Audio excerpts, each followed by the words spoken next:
A classificação e os achados clínicos das convulsões também são importantes serem elucidados. Se estivermos diante de convulsões generalizadas, elas podem ser do tipo tônico-clônica generalizadas, pode-se ter ausência, que é um pequeno mal, e outros tipos de crises generalizadas. Vamos conversar inicialmente sobre o tipo tônico-clônico generalizada. Nesse caso, é importante saber que tratam-se de ataques nos quais a consciência é perdida. E aí não há uma aura ou um aviso prévio, porque a gente conversou que é importante a presença da aura para que se saiba, é provável que se tenha uma convulsão. Nesse caso, não. Outra circunstância importante é que quando ocorre um aviso, ele costuma consistir em sintomas inespecíficos, não aura propriamente dita. E a tônico-clônica generalizada é subdividida em fases. A fase tônica, a fase clônica, a fase de recuperação e o estado de mal epilético. Na fase tônica, a inconsciência, há a presença de contração tônica de todos os músculos dos membros em torno de 10 a 30 segundos, e essa contração é de flexão e depois de extensão do pescoço e paravertebral, de forma que o paciente assume esta posição aqui. É a convulsão tônico-clônica generalizada, mostrando o paciente com enrijecimento. No caso da contração tônica dos músculos da respiração, há uma vocalização induzida pela expiração por conta da contração e a presença de cianose devido à dificuldade de respirar. No caso da presença de contração dos músculos respiratórios, pode haver um traumatismo da língua por causa dessa contração. E o paciente pode cair e pode se lesionar. A fase clônica, por sua vez, está relacionada com uma alternância da contração com um relaxamento muscular. Há movimento simétrico dos membros. E esse movimento se dá por volta de 30 a 60 segundos ou um pouco mais. Essa é a característica do paciente na fase clônica. Há esse debatimento generalizado, mostrando como se fosse abalos em todo o corpo.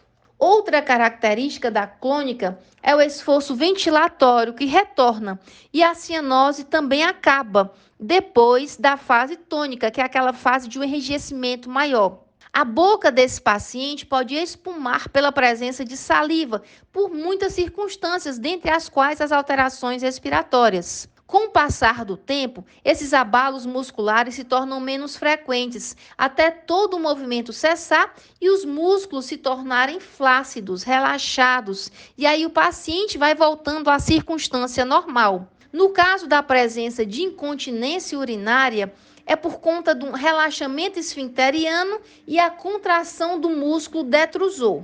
Outra fase é a fase de recuperação, a tônica, a clônica e agora a de recuperação.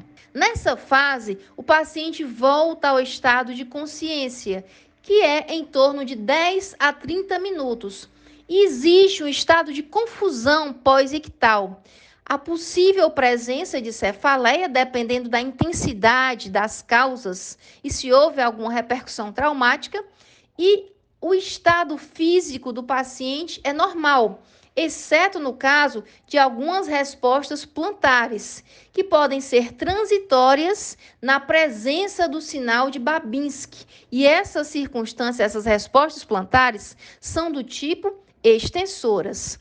Além disso, as pupilas sempre reagem à luz, ou seja, está tudo normal, isocóricas. A outra fase é o estado de mal epilético. E neste caso, há convulsões e estas continuam por mais de 30 minutos sem parar, de uma forma espontânea. Recorrem frequentemente de modo que a consciência plena não é restaurada entre um episódio e outro durante esse tempo inteiro. Pode levar a dano cerebral permanente. Neste caso, está-se diante de uma hiperpirexia, ou seja, uma febre muito alta, acima de 41 graus Celsius. Há também um colapso circulatório por conta dessa temperatura elevada e uma lesão neuronal citotóxica decorrente. No caso de ausência, ou seja, pequeno mal, essas convulsões generalizadas são transmitidas geneticamente. Começam na infância, mas raramente persistem até a adolescência. Essa transmissão dá-se por genes relacionados ao canal de cálcio, CA-CNA1H, aos canais de cloreto, CLCN2, e às subunidades do receptor ácido gama-aminobutírico, GAGRB2. As características desse pequeno mal são perda de consciência breve, e esta perda de consciência breve dura em torno de 5 a 10 segundos, sem perda de tônus postural, como acontece nos outros eventos anteriores. As manifestações motoras sutis são comuns, como, por exemplo, piscar os olhos, rodar a cabeça levemente. Há também manifestações automáticas mais complexas, são chamados automatismos, mas estes são incomuns. Outra característica é a orientação plena após cessamento da crise, ou seja, o paciente lembra do que aconteceu. Pode, inclusive, ocorrer até várias centenas de crises por dia, nesse caso do pequeno mal. Outros tipos de crises generalizadas pode ser tônica, clônica, mioclônica ou atônica. Na tônica, há uma contração muscular contínua, com a fixação dos membros e da musculatura axial, essa parte superior, em flexão ou extensão. Causa de crises de queda, são chamados drop attacks. Há movimentos respiratórios que acompanham as crises, e esses movimentos respiratórios levam o paciente a ter cianose, até porque a circulação do ar não se dá a contento. Outra característica é a consciência perdida e não há a fase clônica neste caso. O outro tipo, denominado clônica, é caracterizado por movimentos clônicos repetitivos. Aqui, a perda de consciência, porém, não há o componente tônico inicial. Se estivermos diante de uma crise do tipo mioclônica, esta caracteriza-se por contrações súbitas, rápidas, semelhantes a um choque. São localizadas em alguns músculos específicos de uma ou mais extremidades, dependendo da circunstância de acometimento, ou uma distribuição mais generalizada.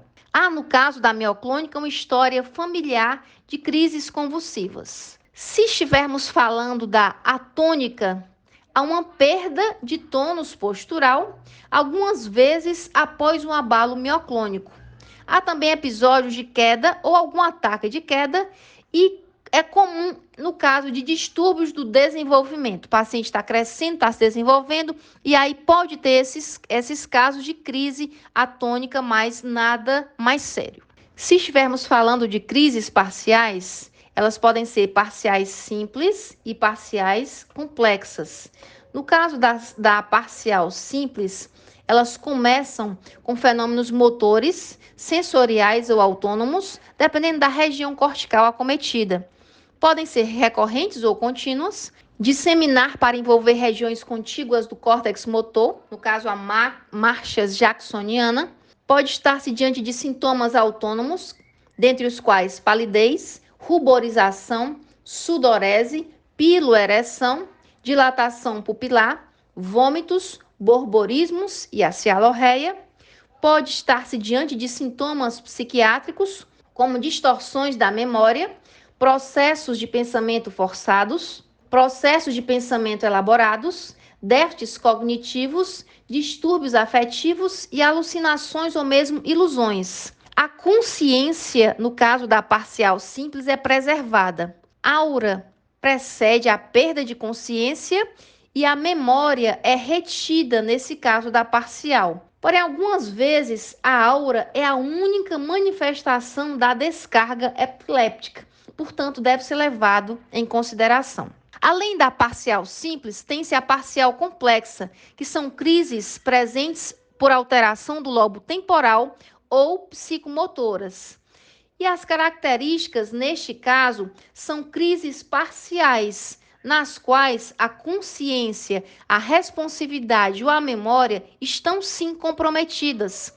Há uma descarga convulsiva que se origina no lobo temporal ou no lobo frontal médio, mas essa descarga pode se originar em qualquer lugar. Os sintomas da complexa assumem muitas formas, são múltiplos e geralmente estereotipados para um mesmo indivíduo, com a presença de episódios começando com a aura e sensações epigásticas, sintomas afetivos como o medo, psiquiátricos e sensoriais, como alucinações olfatórias. Tem a sensação de que está sentindo algum cheiro, mas de fato não o acontece. Há também a consciência comprometida. A complexa persiste de 1 a 3 minutos e há, neste caso, atividade motora involuntária coordenada, o chamado automatismo, com movimentos orobucolinguais em 75% dos pacientes e movimentos faciais, cervicais ou manuais em 50% dos pacientes. Algumas ações incomuns, como sentar ou ficar de pé, mexer em objetos, realizar movimentos bilaterais dos membros, também podem estar presentes, além de que pode ocorrer uma generalização secundária. É isso aí, pessoal. Obrigada por assistirem a mais um vídeo e não se esqueçam de curtir as aulas, se inscrever no canal e indicar aos amigos.